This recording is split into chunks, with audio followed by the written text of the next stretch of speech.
Welcome to this edition of the Capital Basketball Podcast. I'm Ryan Gasser, and joined with me, the legendary coach of women's basketball, and some call the First Lady of Capital Women's Basketball after going to the Women's Sports Reporters Banquet last week. This is Dixie Jeffers. Coach, a pleasure to have you here, and you guys are just tearing it up right now. You're playing the best basketball that you've played all season long, 6-game winning streak, and 2 road wins against Muskingum and Otterbein this past week. Tell us, what does this mean for the playoff picture as you see it from your eyes?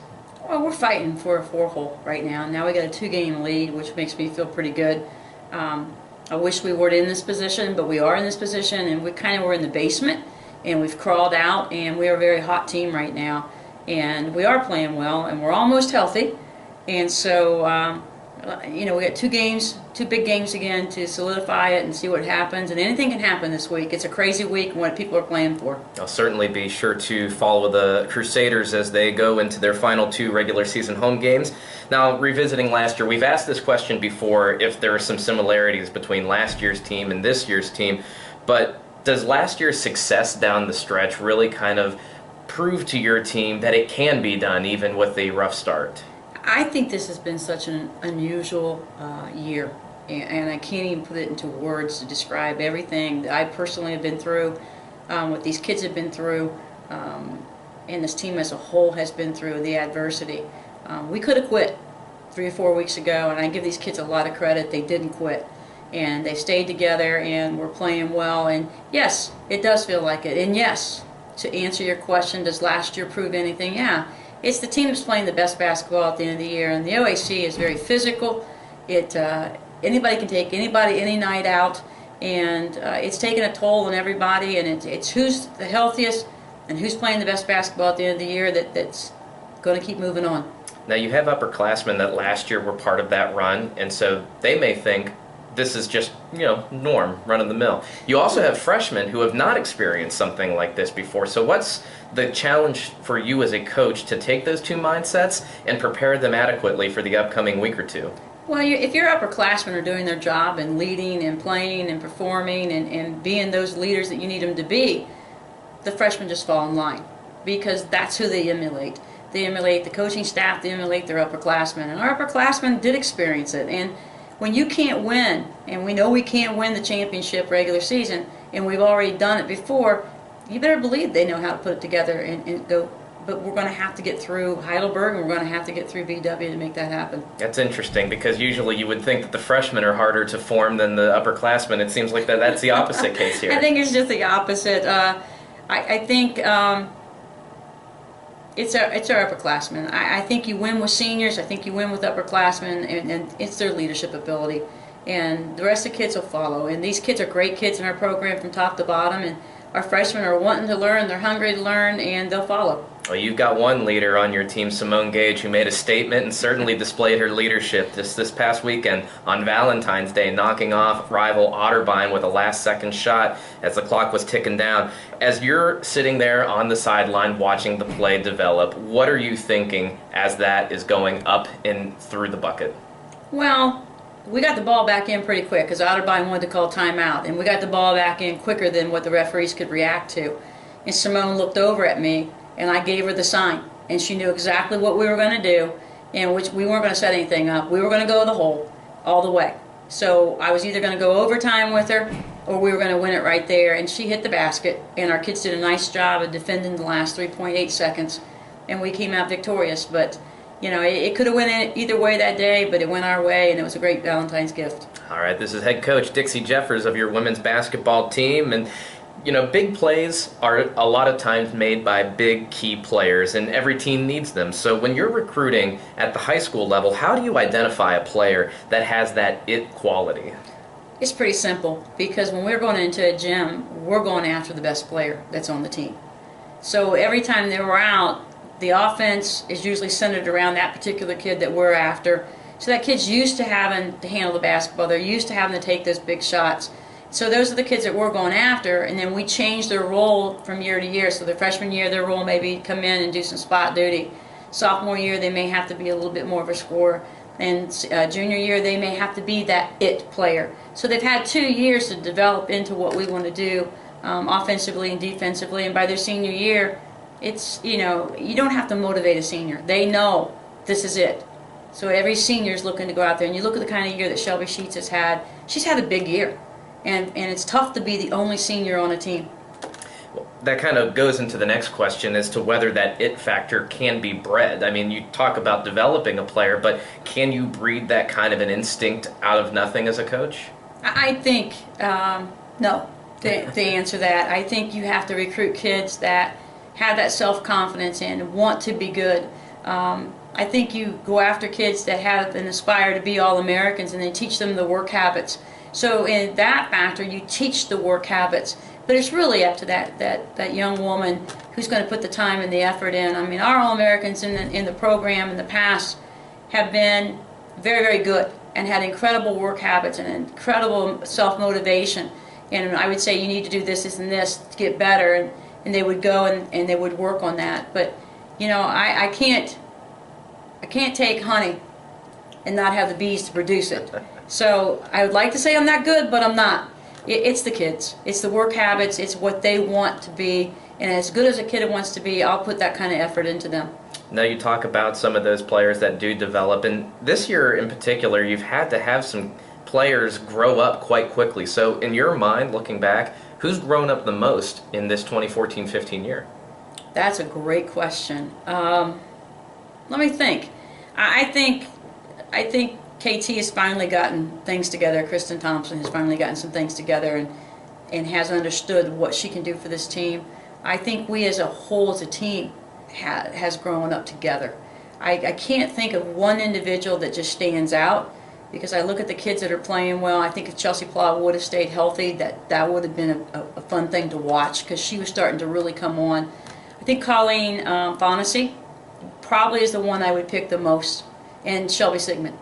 Well, they've certainly been seeing some increased minutes over the past couple weeks and over the whole year.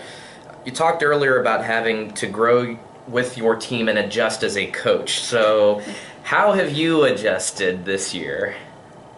In a lot of ways. I think after the High Northern loss, we were devastated because we experienced more injuries again. And I went into the locker room and looked at my kids, and it wasn't good.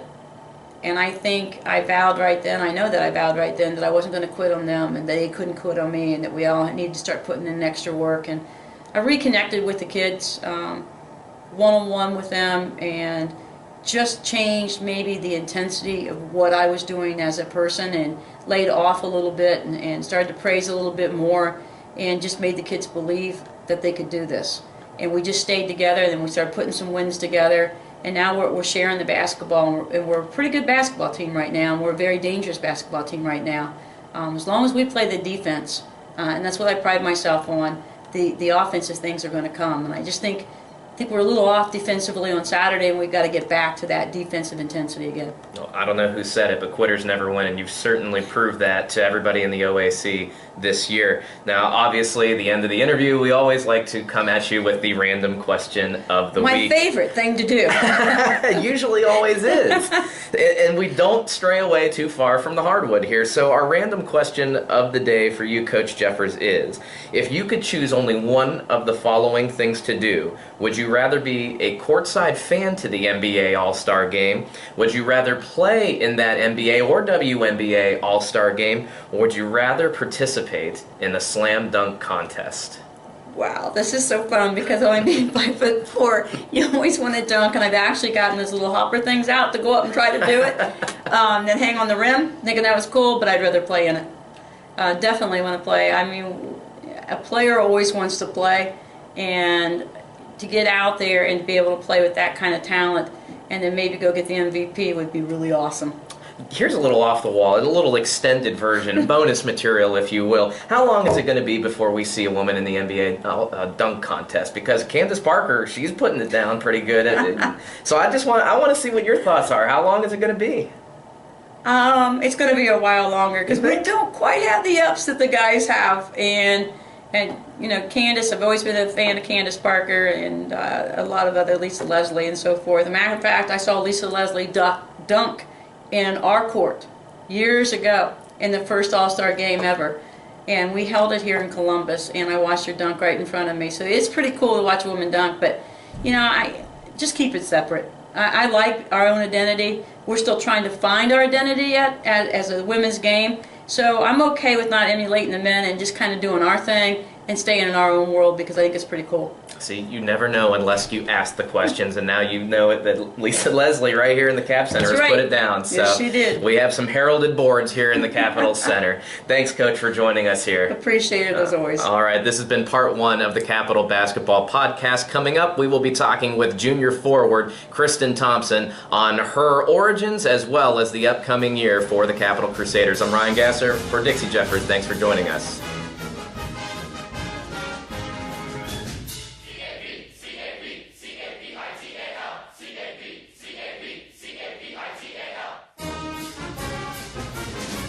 Welcome all you Crusaders fans. We're here for part 2 of the Capitol Basketball Podcast. I'm Ryan Gasser, and we're joined now by junior forward Kristen Thompson. And Kristen, it's been a fantastic season for you guys, especially as of late. Talk about the roller coaster that has been the journey of this year. Began with a slow start, fighting some injury, and now you're riding a 6-game win streak. What's the journey been like? The journey has been frustrating because in the beginning we thought we were just going to come off of last season's winning streak and winning the OAC and everything like that. But our team is pretty young. We did lose 2 key seniors last year that did a lot of our scoring. So I think that's where our offensive game was what was holding us back from winning the game. So then a lot of us juniors and other people had to step up to fill these roles, and then I think lately it's been finally clicking from getting our defensive end and then clicking with the offensive end. So we've been able to beat teams both sides of the court. Now you're one of those juniors that have had to step it up. Yes. And talking about the offensive and defensive ends, you've been doing it on both sides. So talk about how when you entered this season, you knew your role was going to expand, but how did you work toward making sure that you'd be competing at a high level? Coach has been telling me, I don't know for how long, that I need to work on my game and then I can be so good. She's always believed in me, which has kept me pushing on. But I would say that working towards the game would just be getting after it in open gym and working with coaches and just doing the moves they have to do. And I've been pretty nervous this year of filling Jamie Caton's role because she did a lot of scoring for us. And it's nice to have her this year as an assistant coach because she can help me, and we play very similar, so she can help me improve. Well, it seems like since Jamie has come on staff, at least in a more or an elevated capacity, the team's play has been elevating with it. Lucky charm.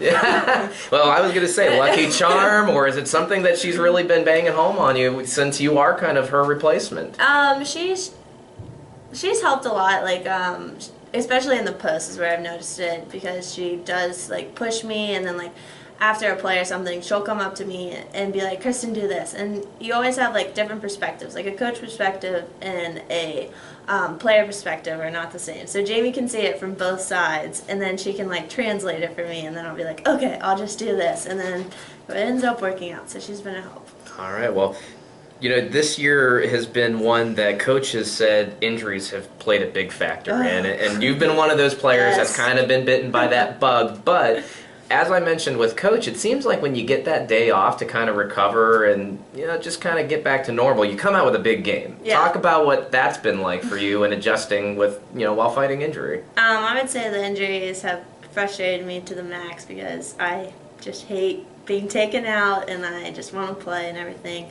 So these injuries, I think just, I have had to sit out a couple games for my ankle, and while I'm sitting out, I just want to get back on the court instantly. I hate sitting out in practice. I hate sitting on the bench, even though I love cheering on my teammates and everything.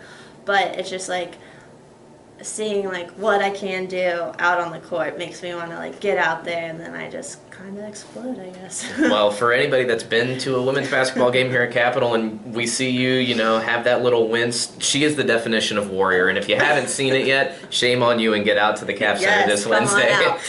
So, Kristen, just talk about some of those young players that have had to step up because of those injuries you've had Shelby Sigmund with minutes, Colleen Fondesi, Emily Moran with some increased minutes as of late. Who has really been impressive to you to help fill some of those vacancies?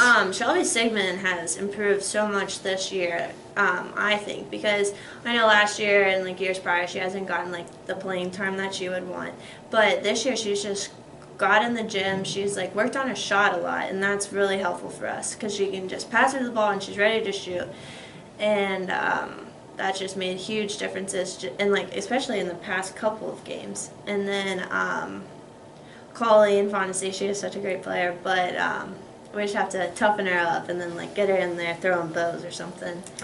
And Emily has done a great job. She is such a hard person to defend because she can make such a big stance and like get open on the post.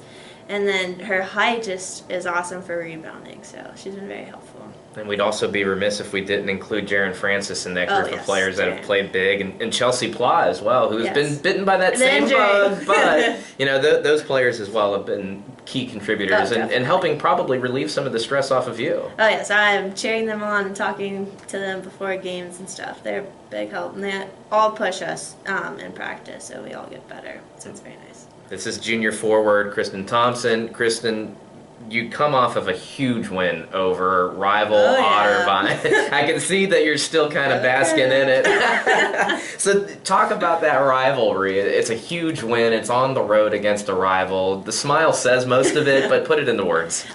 We won, and it was awesome. But I don't know. It's just when you come to Capital, you just don't like Otterbein. And beating Otterbein just makes it better.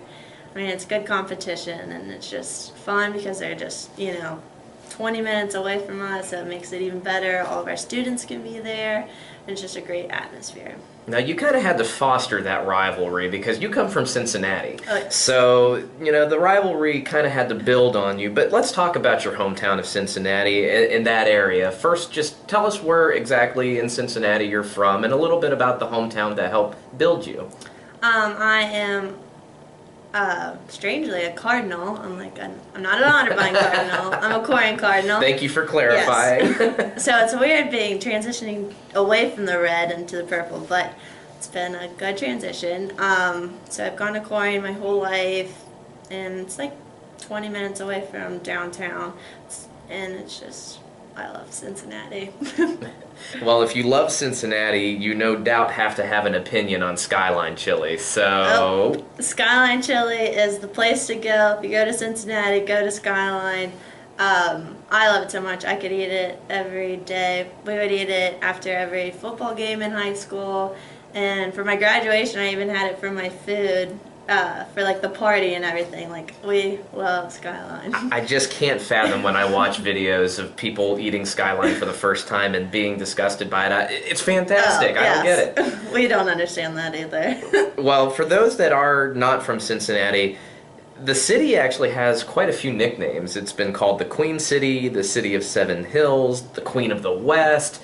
From the Cincinnati native, we're going to make you be the official spokesman of the city. So what is the correct terminology? I've always heard Cincinnati as the Nasty Natty, but not nasty at all, just, the nickname I've heard. I was going to say, that sounds more like a slang nickname of sorts. Slang, of course. All right. Well, then you transitioned. You add a little blue to your palette to turn the red to purple. Yes. Why did you choose Capital? I chose Capital because I loved how it was in a big city like Cincinnati, and there was a lot to do around it, but then I still kept that small school atmosphere so I could connect with professors and advisors, and then also playing basketball is what got me to Capital, especially because I wanted to continue my sports on.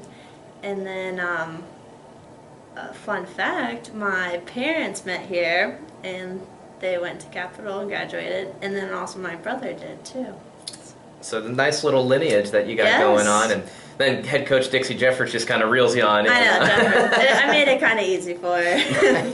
So you wear the number 24. You told me that there wasn't a ton of significance to it, but how about when selecting a number for the first time? You got to choose your number in high school, right? So is there any kind of significance to the path that led you to number 24? In high school, I was 21, and I was thinking right away that I would just keep that number in college.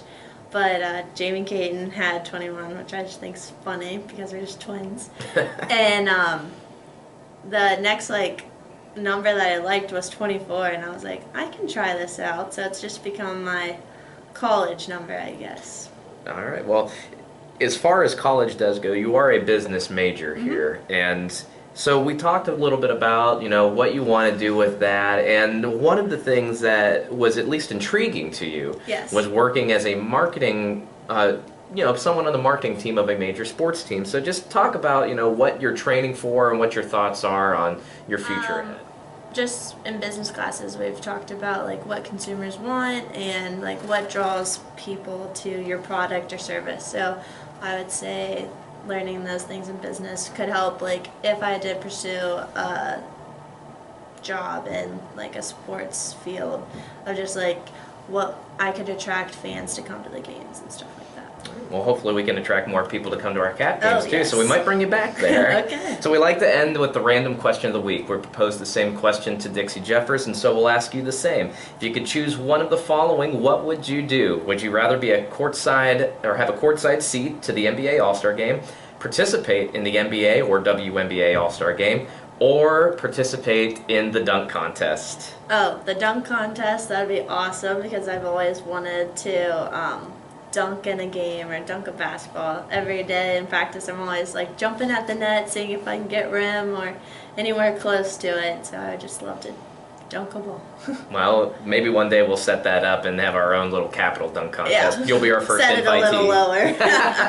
I'll get a trampoline. There you go. This has been Junior Forward Kristen Thompson. Thank you for joining us this week. No problem. All right, make sure to check out the Crusaders this Wednesday against Heidelberg right here in the Cap Center. For Kristen Thompson, I'm Ryan Gasser. Thanks for tuning in to part 2 of this Capital Basketball Podcast.